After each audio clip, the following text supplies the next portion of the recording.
Di video sebelumnya kita telah melihat bagaimana hyperplane, kemudian dalam perspektif vektor. Kali ini kita akan membahas bagaimana mencari hyperplane yang optimal.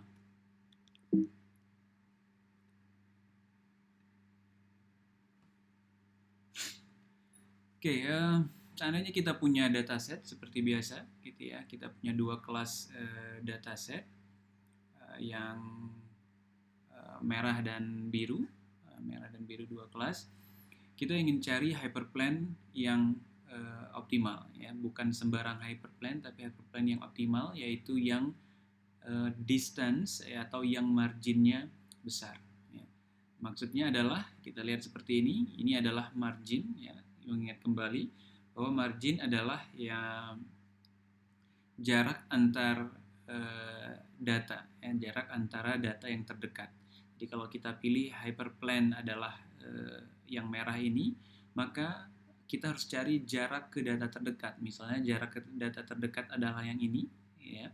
Maka margin adalah 2 kali dari jarak terdekat itu, ya, 2 kali jarak terdekat. Itu adalah margin. Nah, mencari hyperplane yang optimal, ya, kita tahu kita punya hyperplane, ya, hyperplane adalah Wx gitu ya, plus B, ya. Ini hyperplane kita sama dengan 0, ya. Kemudian kita tahu bahwa, ya, apa itu X, ya. X ini adalah data, ya. X ini adalah data set kita, ya. Misalnya kita punya dataset dalam hal ini misalnya 2 fitur, sehingga X-nya punya X1 dan X2, ya. 2 fitur. Misalnya data pertama, ya. Ini data pertama kita ini 0,5, kemudian 2, kemudian data kedua 3, 4, kemudian data ketiga 0,1, 2. Nah, ini adalah X kita, ya.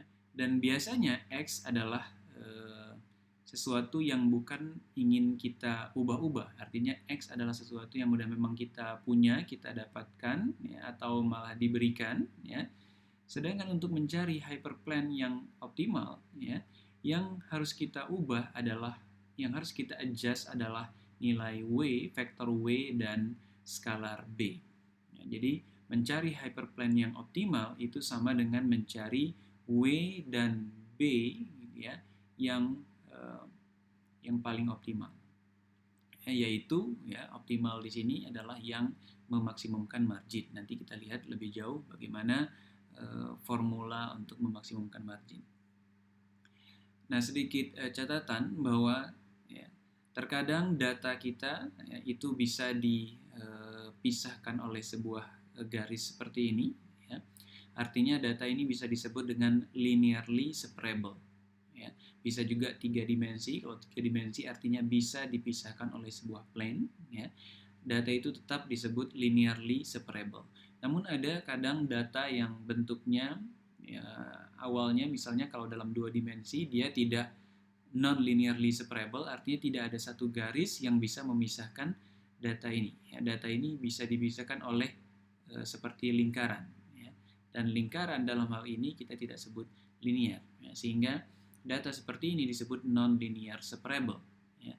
Nah, biasanya jika kita temukan data seperti ini, sementara kita tahu SVM itu adalah linear, ya, maka datanya yang kita ubah dulu, ya, kita transformasikan. Nanti ada yang disebut dengan kernel, ya, mentransformasikan data ke hyperdimensional space. Jadi space yang lebih tinggi. Misalnya awalnya 2 dimensi, nanti bisa kita transform ke 3 dimensi dengan harapan nanti bisa dipisahkan oleh plane.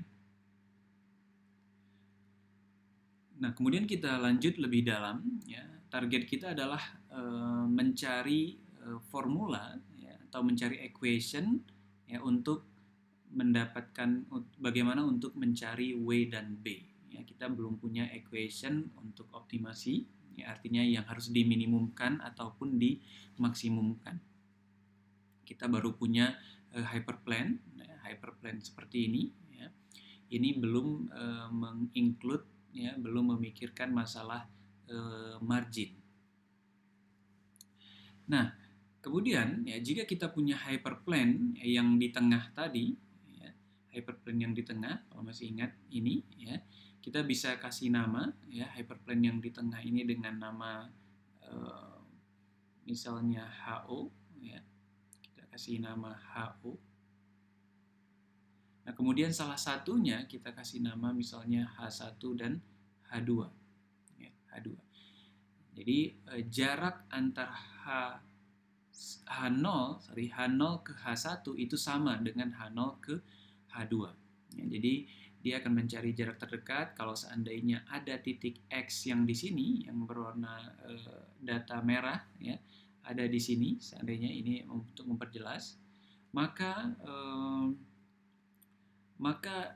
marginnya adalah, gitu ya, kita pilih dulu, ini adalah jarak dari, maka H1-nya akan berubah menjadi di sini, H1-nya, dan jarak dari H1 ke H0 itu adalah ini, ya, dan margin adalah, ya, ini jarak ke sini juga sama, ya, jarak ke sini juga. Jadi walaupun data di sini ada di sini, ya, data di kelas biru ada di sini, jarak H2-nya, posisi H2 bukanlah tepat di sini, gitu ya, tapi kita katakan di sini, ya. Ini adalah marginnya, ya. Jadi margin jaraknya sama, ya, sehingga kita harus maksimalkan, artinya jarak dari satu hyperplane H0 ini ke data terdekat, itu yang ingin kita maksimalkan, ya. Walaupun, ya, ukuran margin itu adalah 2 kalinya, ya. Itu tentang margin.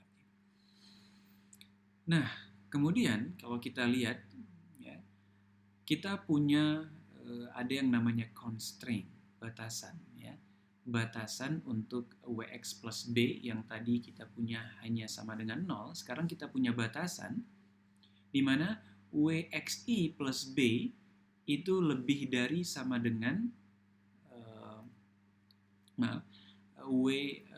Wx plus B itu sama dengan plus sesuatu di sini, ya, plus sesuatu yang bukan 0, ya, yang bukan 0. Apa itu sesuatu di sini, ya? Kita sudah lihat di sebelumnya bahwa kalau X, kalau kita masukkan nilai X ke persamaan Wx plus B, di mana X itu bukan berada di hyperplane, ya, bukan berada di hyperplane, maka nilai Wx plus B ini bisa positif, bisa negatif, tergantung posisi dari X itu, ya, posisi dari X. Misalnya kita lihat sebelumnya, ya, seandainya kita punya garis seperti ini, ya, kemudian ini adalah vektor W-nya, ya, jika X berada di sini, kita tahu maka Wx plus B ini akan menghasilkan positif, ya. Sedangkan jika di posisi di sini X-nya, maka Wx plus B akan menghasilkan negatif sesuatu nilai. Nah, setelah kita punya H0, sekarang kita ingin tentukan, ya, H1 dan H2. Ya.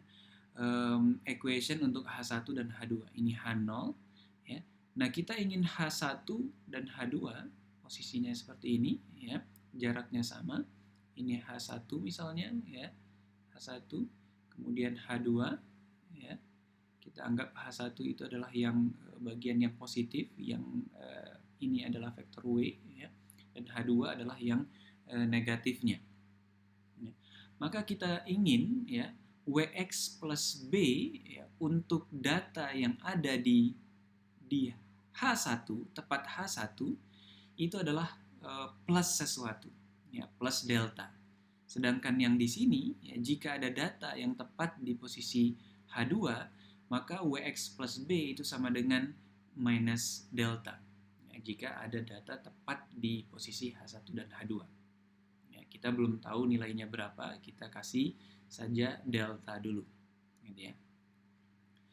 Namun ternyata jika kita ingin mencari nilai W dan nilai B nanti, gitu ya, nilai W dan nilai B, maka ternyata delta ini tidak terlalu penting berapa, gitu ya, karena nanti, ya, berapapun nilai delta, misalnya 2 atau 1, maka bisa nanti disesuaikan dengan misalnya kalau 2 atau 1 sama saja. Seandainya 1 kita taruh di sini, kemudian misalnya kita ingin 2, maka deltanya mungkin dikalikan 2, W-nya dikalikan 2. Jadi nilai delta tidak masalah ya selama sama di sini. Ya. Oleh karena itu kita pilih deltanya 1 saja ya, karena mau berapapun tidak masalah karena nanti W-nya bisa membesar dan mengecil menyesuaikan formula ini. Jadi untuk berikutnya kita akan gunakan nilai delta adalah 1. Sehingga kita hasilkan persamaan seperti ini. Lihat, sebelumnya kita gunakan sama dengan, sekarang lebih dari. Kenapa? Karena sama dengan, ya, kalau kita gunakan sama dengan, Wx plus B sama dengan 1, maka ini hanya berlaku untuk XI yang tepat berada di H1. Ya, yang tepat berada di H1. Sedangkan kita tahu nilainya akan berubah-ubah. Ya. Untuk X yang ada di sini tentu saja nilainya tidak sama dengan X yang ada di sini. Ya, tapi kita tahu nilainya akan lebih positif yang lebih besar. Ya. Kalau di sini 1, maka di sini misalnya 5 nilai dari Wx plus B-nya. Untuk itu, ya, untuk semua kelas positif, ya, untuk semua data X yang kelasnya positif, ya, kelasnya positif 1, artinya data yang ada di sini, ya, semua data yang ada di sini akan berlaku formula ini, di mana Wxi ya, untuk semua data yang positif plus B ini akan lebih dari sama dengan 1.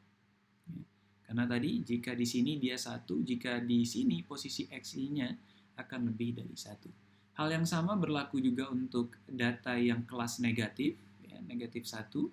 Jika tepat berada di sini itu akan sama dengan minus 1. Ya. Namun jika berada jauh ke belakang itu akan minus yang lebih besar. Misalnya minus 5, minus 10, dan seterusnya. Sehingga ini Wxi plus B kurang dari sama dengan 1 itu untuk kelas minus 1. Jadi kita punya 2 constraint. Ya, 2 constraint di sini.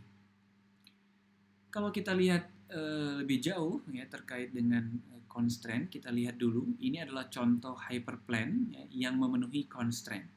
Ya, yang memenuhi constraint. Artinya tidak ada data yang berada di dalam sini. Semua data itu berada lebih dari atau sama dengan 1. Ya, contoh, artinya berada di hyperplane H1 atau lebih dari hyperplane H1. Ini juga sama. Ini juga boleh, gitu ya. Artinya semua data itu lebih dari sama dengan 1 di sini, dan di sini semua data lebih dari kurang dari sama dengan minus 1. Walaupun tidak ada data yang tepat di 1 ataupun minus 1. Sedangkan ini adalah contoh data yang tidak memenuhi constraint tersebut. Ya, ada data A ini tidak akan memenuhi Wxi ya, karena dia kita anggap kelas positif ya. Ini tidak akan memenuhi Wx plus B lebih dari sama dengan 1. Kenapa? Karena jika berada ya, sebelum garis atau di antara garis ini, maka nilainya akan kurang dari 1.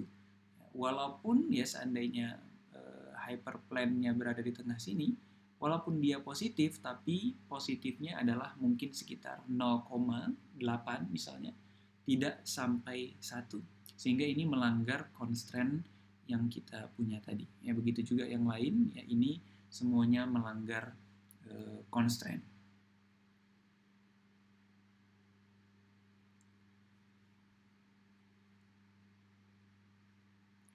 Oke, demikian ya terkait dengan bagaimana posisi hyperplane, ya kemudian kita punya 2 constraint. Di video berikutnya kita akan lanjutkan lagi ya tentang pembahasan tentang constraint ini.